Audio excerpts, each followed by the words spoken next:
Namaskar and welcome.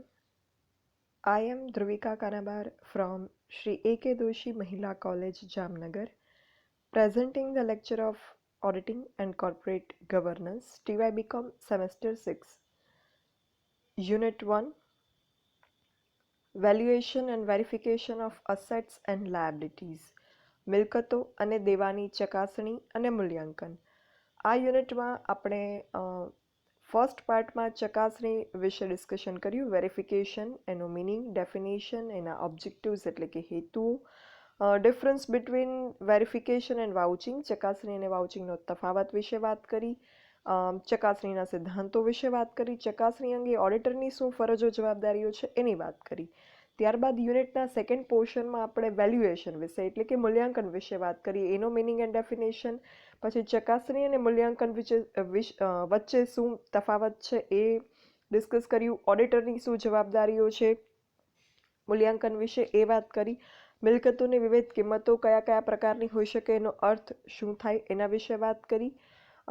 પછી આપણે જુદી જુદી મિલકતોની જ્યારે ચકાસણી કરવામાં આવે ત્યારે કયા કયા મુદ્દાઓને ધ્યાનમાં રાખવાના છે એ મુદ્દાઓનું એક લિસ્ટ જોયું, અને પછી આપણે વન બાય વન એક એક અસેટ્સનું ડિસ્કશન કરીએ છીએ કે ચકાસણી કરતી વખતે જે તે એસેટ્સની મિલકતોની કઈ બાબતો ધ્યાનમાં રાખવાની. તો એ બાબતો ધ્યાનમાં રાખતી વખતે તમારે આ મુદ્દાને જે છે એ યાદ રાખવાના રહેશે. અસેટ્સમાં આપણે ફર્નિચર, ફિક્સચર્સ અને ફિટિંગ્સની વાત કરી છે. હવે આપણે નેક્સ્ટ અસેટની વાત કરીએ, મોટર વાહનો, વ્હીકલ્સ. તો વ્હીકલ પણ એક અસેટ છે કંપની માટે, પેઢી માટે, બિઝનેસ માટે. તો મોટર વાહનોનું જ્યારે વેરિફિકેશન કરતા હોઈએ,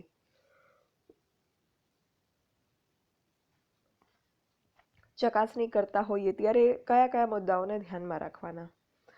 જ્યારે સંસ્થામાં વધારે સંખ્યામાં વ્હીકલ્સ હોય ત્યારે એક એનું અલગ પત્રક રાખવું સલાહભર્યું છે. જેવી રીતે આપણે ફર્નિચર ફિટિંગ્સમાં પણ એક પત્રક રાખવું જરૂરી હતું એવી જ રીતે.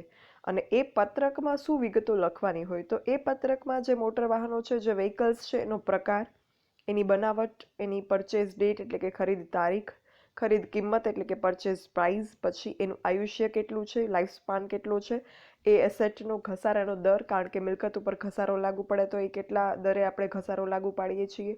પછી વાહનના એક ચેઝિસ નંબર હોય છે, એ આરટીઓ રજિસ્ટ્રેશન નંબર વાહન ઉપર લગાડવા ફરજિયાત છે, તો એ પણ પત્રકમાં લખવા જોઈએ. આના પરથી શું ખ્યાલ આવશે? આના પરથી ખ્યાલ આવશે કે મોટર વાહનનું અસ્તિત્વ અને કબજાની ચકાસણી થશે કે એ ખરેખર મિલકત અસ્તિત્વમાં ધરાવે છે કે નહીં, કોના કબજામાં છે, કોના નામે છે અને ક્યારથી અસ્તિત્વ ધરાવે છે, એ બધી ડિટેલ્સ આ પત્રક ઉપરથી જાણી શકાય. એટલે આ પત્રક મેન્ટેન કરવું જરૂરી છે. પછી મોટર વાહનના માલિકી હક માટે કઈ રીતે ખ્યાલ આવે? તો માલિકી હક માટેના ખરીદીના બિલ પરથી ખ્યાલ આવે. ખરીદીના બિલમાં જે નામ હોય એ નામનું વ્હીકલ હશે. એ ઉપરાંત આરટીઓ ઓફિસમાં પણ કોના નામે નોંધાયેલ છે એનો આધારભૂત પુરાવો જે છે એ પણ જોવો જોઈએ. એ ઉપરાંત અન્ય સપોર્ટિંગ એવિડન્સ, સહાયક પુરાવા, જેમ કે ટેક્સની રસીદ, વીમા પોલિસી, વાહનનો વીમો પણ હોય, ગેરેજ અને પેટ્રોલ ડીઝલના બિલ, આ બધા પરથી પણ માલિકી હક વિશેની તપાસ થઈ શકે. પછી અગર મોટર વાહનનું સમારકામ, રિપેરિંગ હોય, નિભાવ ખર્ચ હોય, મેન્ટેનન્સ એક્સપેન્સીસ, તો એ બધાને મહેસૂલી ખર્ચ તરીકે ગણવા જોઈએ. રેવન્યુ એક્સપેન્ડિચર તરીકે ગણી અને એને આપણે રેવન્યુ એક્સપેન્ડિચરને ક્યાં નોટ ડાઉન કરીએ? પીએનએલ એકાઉન્ટમાં, ડેબિટ સાઇડ. તો નફા નુકસાન ખાતે ઉધાર બાજુ આવા ખર્ચાઓને મહેસૂલી ખર્ચ ગણી અને નોંધવા જોઈએ. પછી એવું નથી કે કાયમ વાહન જે છે એ કંપનીએ પોતાના ઓનરશિપના ખરીદેલા હોય. ઘણી વખત એવું હોય કે વાહનની જરૂરિયાત પડતી હોય તો ભાડે ખરીદ પદ્ધતિ કે હપ્તા ખરીદ પદ્ધતિ દ્વારા પણ વાહન ખરીદેલા હોય.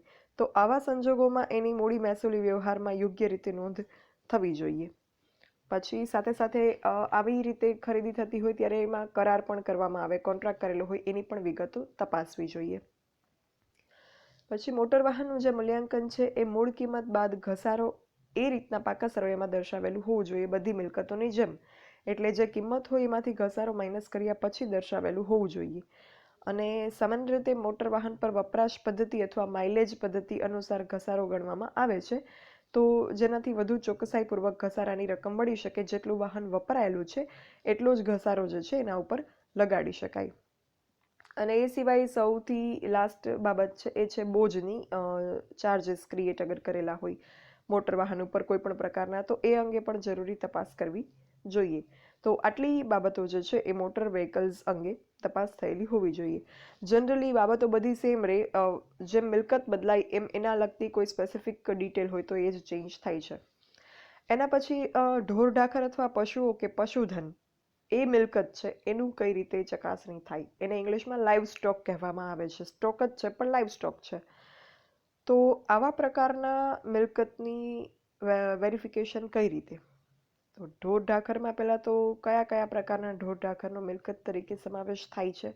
તો આપણે ત્યાં ગાય, ભેંસ, બળદ, ઘોડા, ઘેટા, બકરા આ પ્રકારનો કેટલ સ્ટોક જે છે એનો સમાવેશ થાય છે. પછી ડિપેન્ડ્સ, આ આપણે વાત કરી ગુજરાતની. પછી જેમ જેમ અગર ચેન્જ થતું જાય લોકેશન, એમ ત્યાંના જે કોઈ ઢોર ઢાખર હોય કે ત્યાંના માટે વાહન વ્યવહાર માટે કે પછી કોઈ પણ બીજા ઉપયોગ માટે લેવામાં આવતા હોય ઉપયોગમાં, તો ડિપેન્ડ્સ. અહીંયા આપણે આવા પ્રકારના પશુઓને પશુધન તરીકે ગણવામાં આવે છે.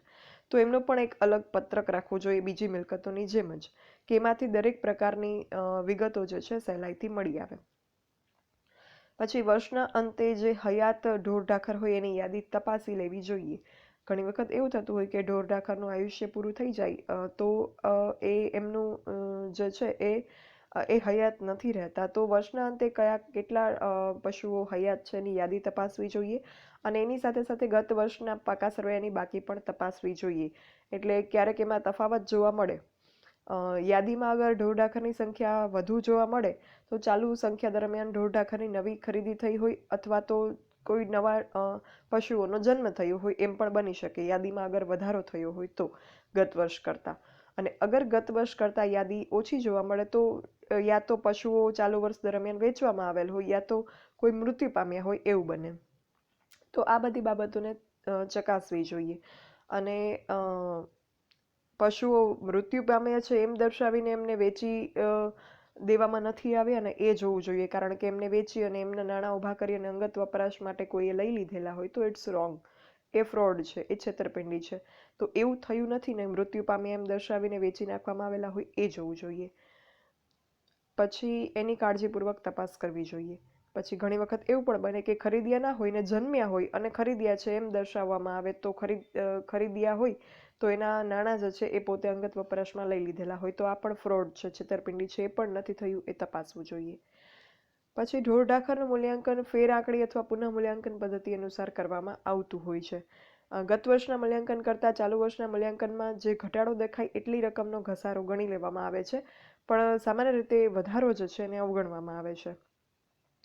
પછી પશુઓમાં નવા જન્મેલા ઢોરની અગર નોંધ થઈ હોય તો એ પશુઓની કેટલી કિંમત લખવામાં આવે છે એ પણ તપાસવું જોઈએ.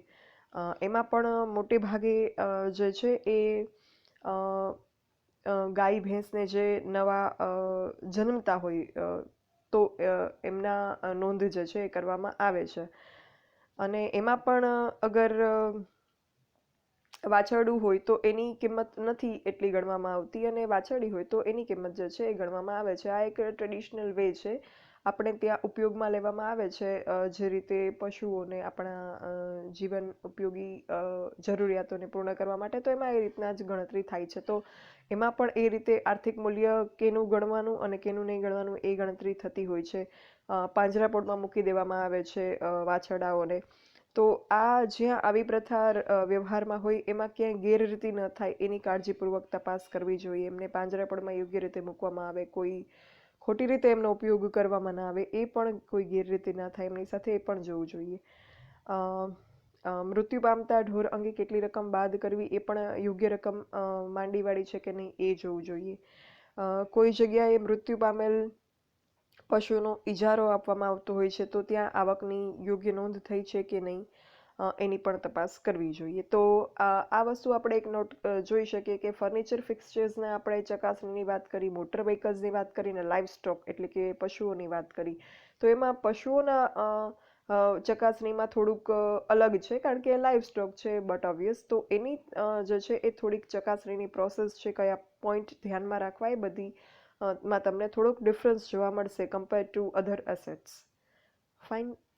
નેક્સ્ટ હજુ પણ આપણે આગળ ઉપર આમાં અલગ અલગ પ્રકારના મિલકતની ચકાસણી વિશે ડિસ્કસ કરવાનું છે, જેમાં આપણે અદૃશ્ય મિલકતો એટલે કે પાઘડી, પેટન્ટ, ટ્રેડમાર્ક, કોપીરાઇટ આ બધાની વાત કરવાની છે. એ સિવાય આપણે બીજી અમુક મિલકતો, સ્ટોક છે, રોકાણો છે, નહીં માંડે વાળેલ ખર્ચા છે, ટેકનિકલ જ્ઞાન અંગેનો ખર્ચ છે, આ પ્રકારની મિલકતો અંગેની પણ આપણે ચકાસણી વિશેનું ડિસ્કશન કરવાનું છે, જે આપણે આગળ ઉપરના નેક્સ્ટ સેશન્સમાં કન્ટિન્યુ કરીશું. Thank you. For any doubts or queries, you can write me on this mail dbk.dhruvika@gmail.com. Thank you.